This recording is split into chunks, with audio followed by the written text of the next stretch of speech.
All right, quick tutorial on how to use the Sonicators for cleaning multiple substrates. So we've got a variety of these substrate holders of differing heights depending on the height of your sample, but all have the same width. The purpose of these is to be able to hold a bunch of samples or substrates vertically so that the faces don't touch. That allows the solvents to touch the surfaces and get them clean.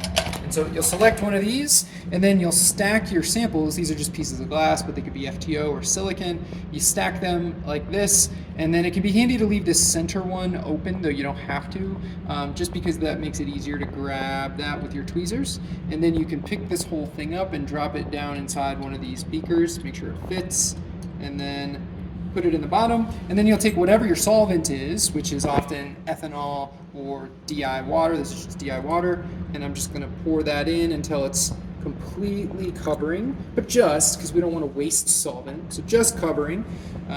And if this is a solvent, it can be handy to cover this with parafilm just to prevent its evaporation, but if it's water, it's fine to leave it open. You'll come over to one of the two sonication units, and then you'll lower your beaker down until it's about a half a centimeter submerged into the water. It does not need to be deeply submerged. In fact, the transduction of the sonic waves are highest when it's just barely touching.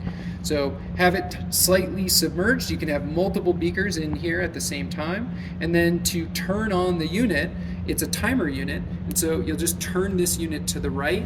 You don't have to turn the heater on. Turn it to the right, set it to the timer that you want, and then you're good to go.